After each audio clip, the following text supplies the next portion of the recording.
মেয়েদের সাথে এই কথাগুলো বলুন, মেয়ে কথা বলার জন্য পাগল হয়ে যাবে। যাদের গার্লফ্রেন্ড আছে তারাও চায় তার গার্লফ্রেন্ড তার সাথে সারাক্ষণ কথা বলুক। যাদের গার্লফ্রেন্ড নাই তাদেরও মন কাঁদে, ইস কোনো মেয়ে যদি আমাকে একটু সময় দিত। আর যারা অলরেডি কোনো মেয়েকে পটানোর চক্করে লেগে পড়েছেন এবং জল অনেক দূর গড়িয়েছে, মেয়ের সাথে কথা তো টুকটাক হচ্ছে বাট মেয়ে বেশি সময় দিতে চাচ্ছে না, তাই মেয়েটিকে ঠিক মতো কাবু করতে পারতেছেন না, তাদেরও জাতীয় সমস্যা হলো ইস মেয়ে যদি আরেকটু লং টাইম ধরে কথা বলতো। তো বুঝতেই পারতেছেন সকল সমস্যার মূল একটাই, সেটা হচ্ছে মেয়েদেরকে কি ওষুধ গুলিয়ে খাওয়ালে মেয়ে নিজে আগ্রহ করে আপনার সাথে কথা বলতে চাইবে। তো মাম্মা টেনশন নিন না, আমি আইয়া পড়ছি। আজকে আমি আপনাদেরকে এমন কয়েকটি টপিক বা বিষয় শেখাবো যেগুলোর উপর আপনি যদি কোনো মেয়ের সাথে কথা বলেন তো মেয়ে নিজে ইচ্ছে করে আপনার সাথে কথা বলবে। মেয়ে আপনার সাথে কথা বলে এত মজা পাবে যে একবার কথা শুরু হলে ইন্ডিয়ান সিরিয়ালের মতো চলতেই থাকবে। আপনার ব্যালেন্স বা ডাটা শেষ হবে তবু কথা শেষ হবে না। তো বকবক অনেক করলাম, আর বেশি বকবক করলে আপনারা আবার গালি দিতে শুরু করবেন। তো চলুন মূল ভিডিও শুরু করা যাক। তো নাম্বার 1, মেয়ের থেকে সব সময় পরামর্শ নেওয়া। মাম্মা মেয়েরা কিন্তু পরামর্শ নিতে পছন্দ করে না, বাট মেয়েরা পরামর্শ দেওয়ার অর্থাৎ আলগা জ্ঞান দেওয়ার ওস্তাদ। তারা কিছু জানুক বা না জানুক পরামর্শ দিতে তারা খুব পছন্দ করে।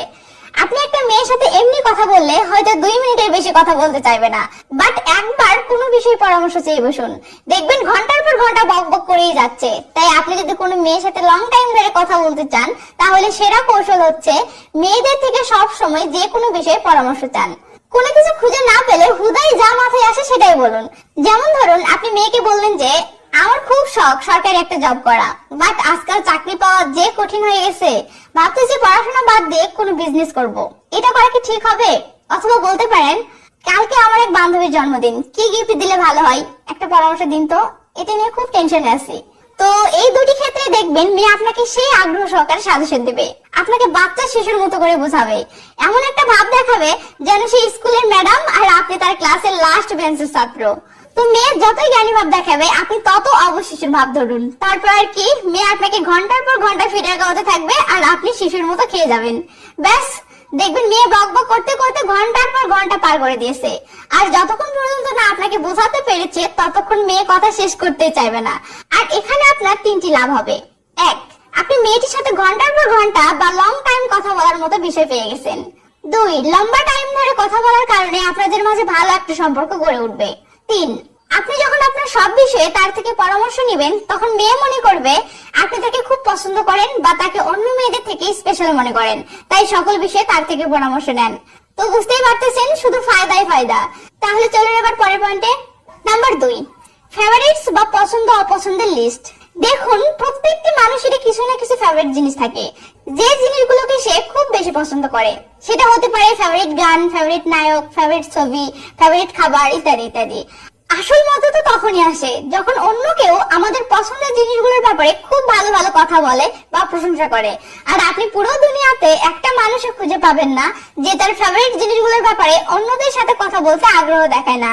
তাই মনে করুন আপনি কোনো মেয়েকে জিজ্ঞেস করলেন যে তোমার সব থেকে পছন্দের গান কি কি, তখন মেয়ে এখানে ভাবতে শুরু করবে, ভেবে ভেবে আপনাকে একটা গানের নাম বলবে। আর আপনার কাজ হবে তার পছন্দের সাথে একমত হওয়া এবং তার পছন্দের খুব সুন্দর করে প্রশংসা করা। যেমন আপনি বলতে পারেন আরে এই গানটি তো আমারও খুব পছন্দের একটি গান, গানটা সত্যি অনেক সুন্দর, আমিও প্রায় সময় এই গানটা শুনি। আর এটা করতে কি হবে, মেয়ে এখন ইচ্ছে করলেও আপনার সাথে কথা বলা বন্ধ করতে পারবে না, কারণ এখানে মেয়ে যত কথা বলতেছে সে ততই আপনার প্রশংসা পাচ্ছে। এখন মেয়ে নিজের থেকেই চাইবে তার অন্যান্য আরো সব পছন্দের বিষয়গুলোর উপর কথা বলতে। আর মেয়ে এক এক করে যতই তার পছন্দের কথাগুলো বলতে থাকবে আর আপনি যতই তার পছন্দের সাথে আপনার পছন্দের মিল দেখাবেন, মেয়ে ততই আপনার ক্লোজ হতে থাকবে। এতে করে কিন্তু আপনাদের মাঝে লং টাইম কথা বলার একটা ভান্ডার তৈরি হয়ে গেল। তখন দেখবেন আপনারা হাজার কথা বলেও কথা ফেরাতে চাইবে না। তো এর উপর আর বকবক না করে চলুন পরের পয়েন্টে যাই। নাম্বার 3, ফিউচার প্ল্যান নিয়ে ডিসকাস। আজকাল প্রায় ছেলেরাই মেয়েদের পিছনে পড়ে থাকে। এদের হাবভাব দেখলে মনে হয় মেয়ের পিছনে লেগে থাকা ছাড়া এদের আর কোনো কাজই নাই। আর মেয়েরা এমন ছেলেদেরকে পাত্তা দিতে চায় না। আর আপনি যদি কোনো মেয়ের চোখে এমন সব ছেলেদের থেকে আলাদা হতে চান তাহলে মেয়েটির সাথে কথা বলার সময় আপনি মেয়েটিকে আপনার সম্পর্কে বলতে পারেন। যেমন আপনি ভবিষ্যতে কি হতে চান বা আপনার স্বপ্ন কি কি, আর সেগুলো পূরণ করার জন্য আপনি কি কি করতেছেন। সাথে মেয়েটিকেও জিজ্ঞেস করুন তোমার স্বপ্ন কি, তুমি ভবিষ্যতে কি হতে চাও, বাবা মার জন্য কি করতে চাও ইত্যাদি ইত্যাদি। এতে করে কি হবে, মেয়েটি বুঝতে পারবে আপনি অন্য ছেলেদের মতো শুধু মেয়েদের পিছনে লেগে না থেকে বরং আপনি আপনার ভবিষ্যৎ নিয়ে ভাবেন। আপনার ভালো একটা ক্যারিয়ার গড়ার চেষ্টা করে যাচ্ছেন। আর মেয়েটির সাথে এগুলো নিয়ে আলাপ করলে আপনার আরো একটা লাভ হবে, সেটা হলো মেয়েটির মাঝে আর আপনার মাঝে অনেক গভীর একটা সম্পর্ক গড়ে উঠবে। সে ভাববে মেয়েদের পিছনে ফালতু টাইম নষ্ট করার মতো সময় আপনার নাই, আপনার পুরো ফোকাস আপনার ক্যারিয়ারে। তখন আপনি যদি মেয়েটিকে সামান্য একটু সময়ও দেন, তাতেও মেয়েটি অনেক খুশি হয়ে যাবে। এবং আপনি মেয়েটির সাথে যখন কথা বলবেন, তখন মেয়েটি খুব আগ্রহ সহকারে আপনার সাথে কথা বলবে।